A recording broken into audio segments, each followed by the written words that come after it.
canal 3 Questões de História, nós vamos compreender um pouquinho da construção do mito de Tiradentes. Hoje, a data comemorativa é para ele. Então, nós vamos entender 3 questões que dizem respeito à construção desse mito, como que isso se deu historicamente, quais são os interesses por detrás da ideia de um mártir do Tiradentes e o que isso tudo tem a ver com a nossa vida e com a história. Então, vejamos. Vamos começar nossa conversa hoje pensando um pouquinho a ideia de mito. Por que é importante que uma nação tenha os seus mitos, os seus heróis, símbolos nacionais? Tudo isso, gente, gera unidade. Pensando num país como o Brasil, que é super miscigenado, tem muitas etnias, muitas culturas, que o que define o Brasil é a mistura, a gente tem que pensar o Estado criando elementos que nos unam, que nos aproximem. Então o Estado, o Brasil, vai criar e cria desde a República elementos que vão, em certa medida, gerar uma unidade para esse país que surgiu em 1889. Desde antes, lá no Império, a gente já tem hino, a gente já tem brasão, a gente já tem bandeira, mas agora, com a República, precisa-se criar, construir uma ideia de nação mesmo. O que é ser brasileiro a partir de então? E os mitos, eles entram nesse sentido para tentar criar justamente essa unidade, para que todos nós possamos nos unir em torno de elementos em comum.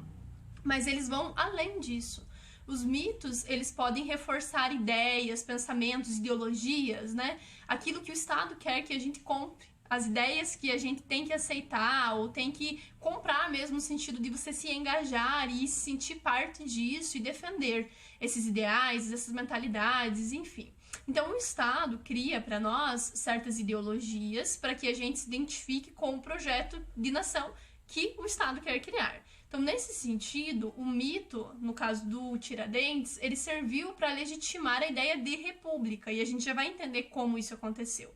Então, o Estado, ele acaba utilizando esses mitos, esses elementos todos, para criar um projeto de nação e criar em nós a sensação de que existe um projeto bem elaborado do que é o país, e a gente vai aceitar e vai, em certa medida, ser conduzido por esse projeto, que nem sempre é assim tão elaborado e claro, mas que conta com esses elementos de construção. Como eu falei, os símbolos nacionais, os mitos, os heróis, essas histórias. E por muito tempo, gente, a história mesmo serviu a esse fim de ajudar o Estado a legitimar esse projeto de construção de nação, ligado a grandes personalidades, a heróis. Quando você cria a imagem de um herói que é um homem e não de uma mulher, você está, obviamente, criando um discurso que vai excluir as mulheres, que vai excluir outros tantos grupos. Quando você pensa elite, você está excluindo os pobres. Quando você pensa um homem branco, você está excluindo os negros. Então, sempre que você cria uma memória, uma identidade para um país, você vai automaticamente inserir personagens e excluir outros tantos.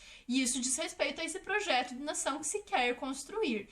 A figura do Tiradentes é muito emblemática nesse sentido, porque ela foi justamente pensada para criar esse projeto de república como algo positivo no momento em que o Brasil estava passando da monarquia para a república e precisava construir esses ideais fortes, essa mentalidade em torno da república nas pessoas, essa consciência republicana e a sensação de que esse é um projeto ótimo, bom para o país. Então é a defesa de um projeto, como eu já falei anteriormente. Com a criação do IHGB, por exemplo, o Instituto Histórico e Geográfico Brasileiro, ali no comecinho do Segundo Reinado, o final das regências, cria-se um projeto dentro da história mesmo para a legitimação desse discurso de Estado, de legitimação da monarquia e depois da república. Então a história acabou ajudando, em certa medida, a construir essa história dos grandes heróis, dos grandes personagens, que no decorrer da história do Brasil a gente sabe, são homens, da elite, brancos, e isso automaticamente cria para nós uma identidade que é hoje no Brasil elitista, branca e masculina. Então a gente acaba excluindo todos os outros grupos e a história, infelizmente, ajudou a criar esse projeto republicano que utilizou a imagem do Tiradentes como grande mártir, e a gente já vai entender agora por quê. Mas é importante que vocês entendam que todos os estados, a nação, o país, os governantes, eles criam esses discursos justamente para pensar uma identidade, um projeto de nação. Então é interessante que a gente compreenda que sim, são construções, todos esses mitos e heróis eles têm uma história contada por um objetivo, e todos os demais não têm história contada também por um objetivo bem claro de criar essa identidade, como eu falei para vocês, branca, elitista e masculina predominantemente.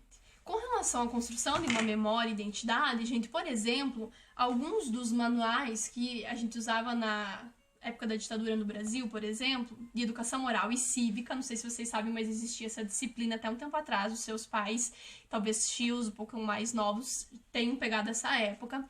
Esses manuais que eram utilizados, gente, traziam, por exemplo, a imagem do Tiradentes como uma personalidade que era um bom exemplo a ser seguido. Então, por exemplo, aqui, ó, você consegue observar como o exemplo dele era sempre trazido e apresentado justamente porque a ideia era trabalhar moral e cívica, né? Então esse civismo, esse amor à pátria vinha em função desses mártires, desses heróis nacionais. Então, olha, o Tiradentes, ele lutou pela independência do Brasil, ele morreu em função disso. Então, por conta disso, eles usavam o Tiradentes como exemplo para as crianças que estavam aprendendo a dita da moral e da cívica. E aí tinham algumas questões para você responder. Por exemplo, no combate da vida, você até hoje só teve vitórias e derrotas e só teve derrotas. Vencer na vida significa tornar-se muito rico ou, a segunda opção, tornar-se uma pessoa de caráter, de personalidade, mesmo que não possua muito dinheiro. Então eles vão trabalhando essas questões justamente para tentar despertar, né, nessa criança que estava estudando lá no período da ditadura, por exemplo, né? Esse aqui é um manual de 1979. Tentar mostrar para essa criança, né, o que seriam esses valores cívicos e morais. E aí, sobre o Tiradentes, eles falam sobre a questão dele ter sido um forte, bravo e herói. São esses os termos em que se menciona, né, o Tiradentes. Então, basicamente, essa imagem do Tiradentes como herói nacional, ela não está dada desde sempre. Não é desde a época da Inconfidência necessariamente, mas ela já vem de muito tempo. Muitos governos se apropriam da imagem do Tiradentes e a gente vai estudar agora como que esses diferentes governos usaram a imagem do Tiradentes para se apropriar de um projeto que a gente acabou de ver que os estados tentam sempre criar. E você, já tinha ouvido falar do mito do Tiradentes? A maioria das pessoas conhece Tiradentes muito mais como um mártir do que necessariamente como um sujeito histórico, né? A gente não conhece muito do que realmente aconteceu historicamente com relação a esse fulaninho.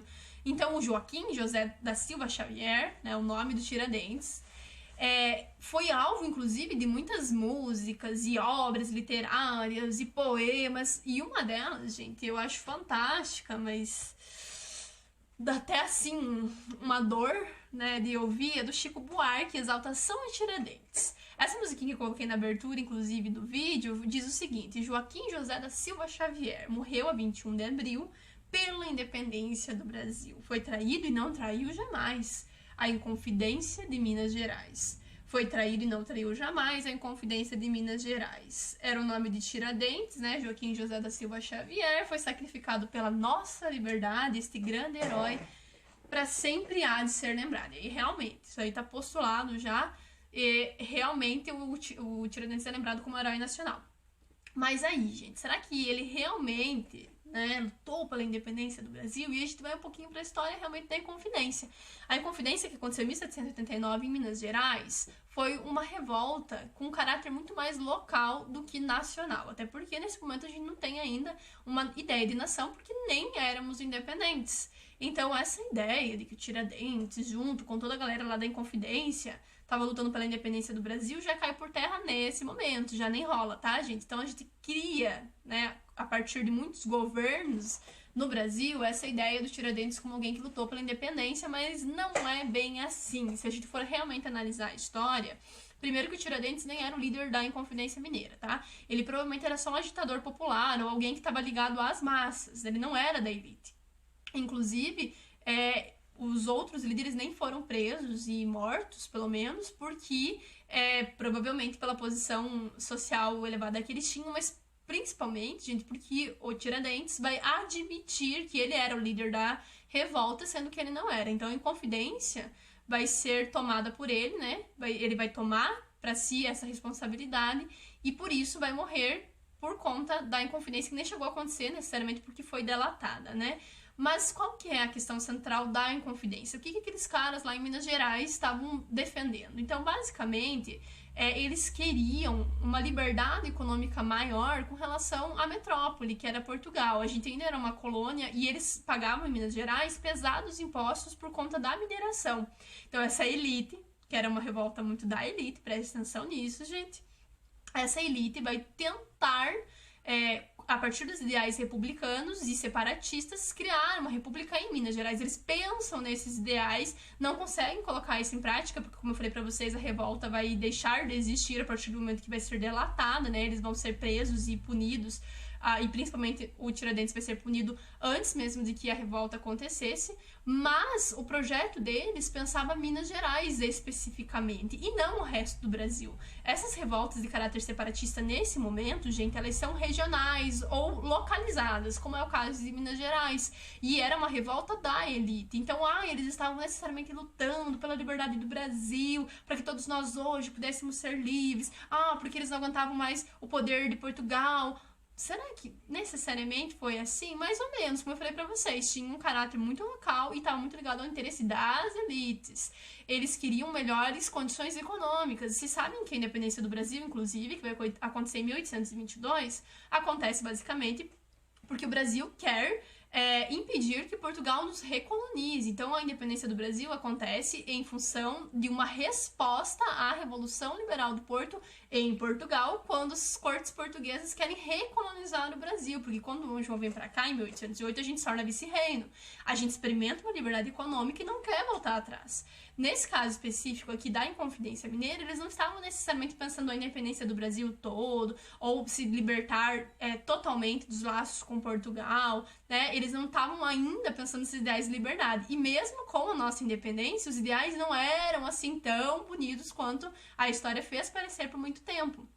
Tá? A independência foi muito mais uma resposta à tentativa dos portugueses de nos recolonizar e a questão da liberdade econômica que o Brasil começou a sentir quando a família real vem pra cá, né? Então, por conta disso, a história acabou fantasiando e romantizando muito esses eventos importantes da nossa história mesmo no Brasil, mas a gente tem que ter um cuidado gigantesco para entender que existem fatos históricos para além desse romance todo, né? Existia um interesse muito específico da Inconfidência Mineira da elite com relação a desejos econômicos que eles tinham, de liberdade. Claro que eles estavam lendo alguns ideais liberais, eles estavam influenciados em certa medida pelo iluminismo, com certeza, mas aí a gente dizer que era um movimento de libertação do Brasil, bom, nem a nossa independência foi lá aquelas coisas, né, gente? A gente teve que pagar a nossa independência.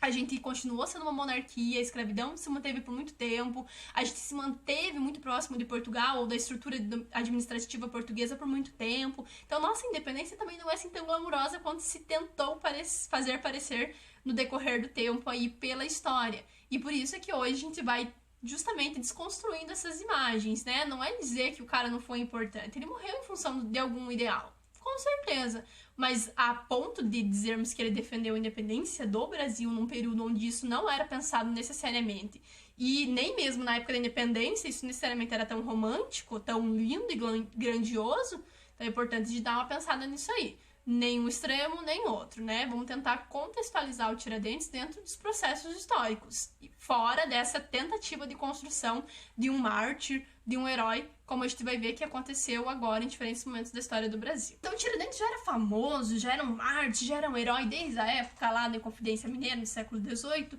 mais ou menos. Com o tempo é que a imagem dele vai sendo apropriada, né, pelos diferentes governantes que nós tivemos, e eu vou citar alguns exemplos aqui, né, diferentes momentos da história política no Brasil. Então, com o tempo é que essa imagem vai se tornando forte a ponto de nós termos o que hoje existe no Brasil, né? Quando se fala em heróis nacionais, eu acho que dificilmente alguém não vai lembrar do Tiradentes. Ainda que não lembre exatamente o que ele teria feito em tese, mas existe uma imagem muito grande em torno dele a partir dessa lógica do mito, inclusive, gente, uma aproximação da imagem dele com a imagem de Jesus, né? Essa coisa do mártir mesmo que dá a vida em prol do seu ideal. E essa imagem, então, ela vai sendo construída com o tempo, né? A gente pode pensar em diferentes momentos. Um pouquinho antes ali da proclamação da República, na monarquia, já começam a pensar o Tiradentes como um herói. Só que é principalmente na época da República no Brasil que eles começam a se apropriar com mais força e intensidade da imagem do Tiradentes como um grande herói nacional. Por quê? Porque o Brasil precisava criar para si uma identidade, como a gente viu lá no começo desse vídeo. Então, para criar um projeto de nação, de república, eles precisavam pensar esses elementos em comum, esses elementos nacionais, mas também eles precisavam fazer com que as pessoas se familiarizassem com a ideia de república e gostassem disso e aceitassem esses ideais. Aí eles vão fazer o quê? Pegar o exemplo do Tiradentes e dizer que ele era um cara que desde a época lá que o Brasil ainda era uma colônia, lutava pelos ideais republicanos, que são tão bons, que dizem respeito à liberdade. Nossa, mas ele morreu em função disso.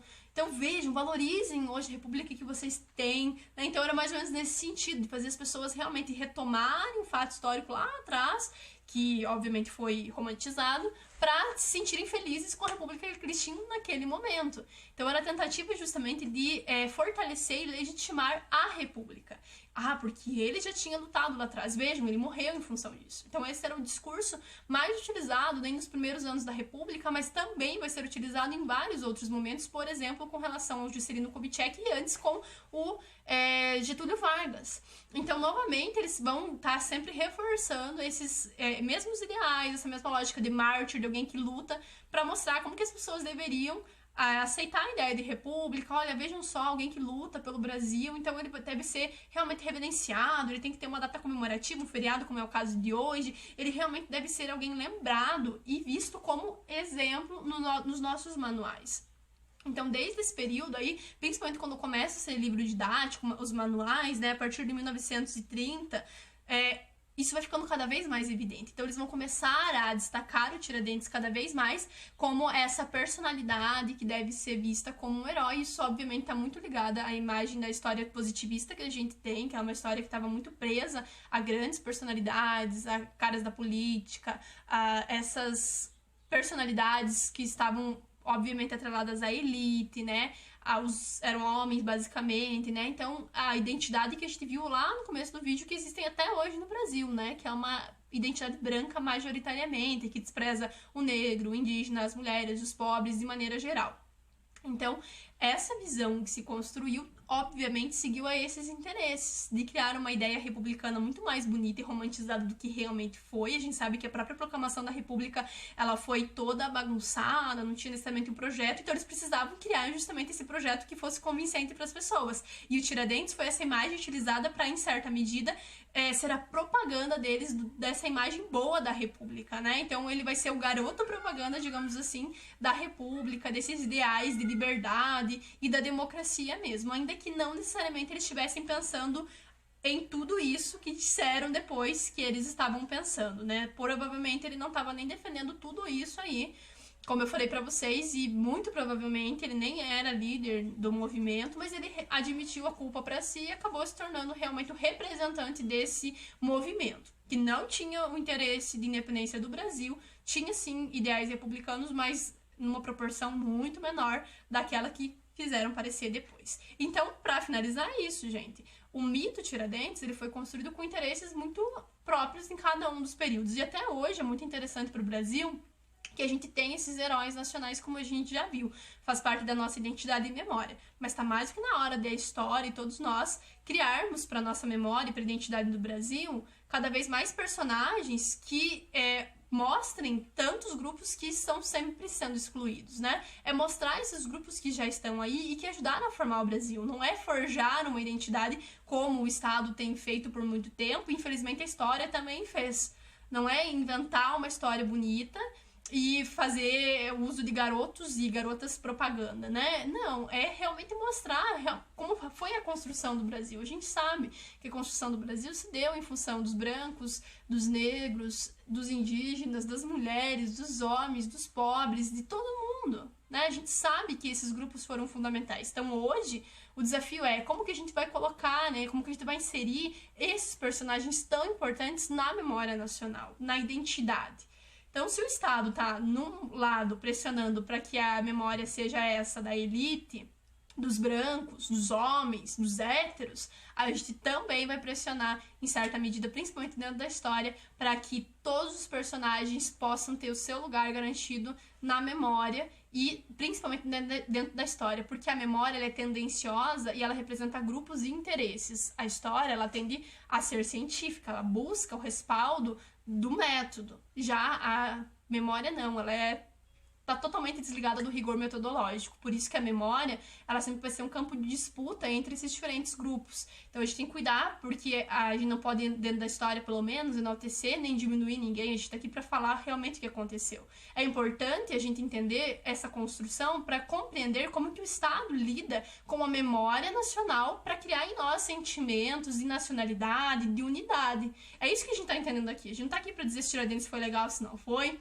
se ele fez isso ou não fez. Historicamente, esses são os fatos que eu apresentei para vocês. O que eles queriam na época e como essa imagem foi manipulada e construída depois. A gente sabe que as imagens das grandes personalidades, elas são extremamente manipuladas. E é isso que a gente viu aqui, né? Se ele realmente foi um cara heróico, né? Se realmente fez coisas grandiosas, historicamente o que a gente sabe é isso aí.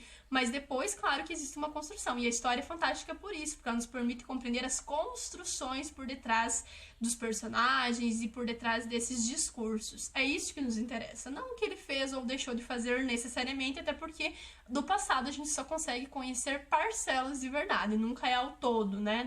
Nunca é a visão total. Mas algumas coisas são bem concretas, alguns dados, e são esses que eu apresentei para vocês aí, que mais ou menos a historiografia já postulou.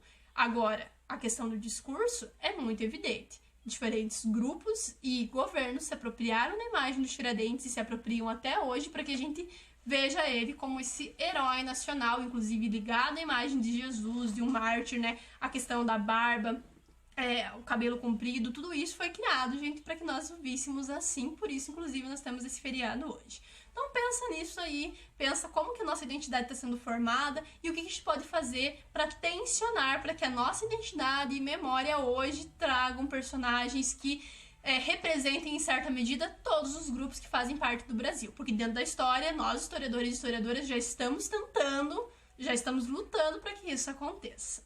Então, muito obrigada, beijo e até o nosso próximo vídeo.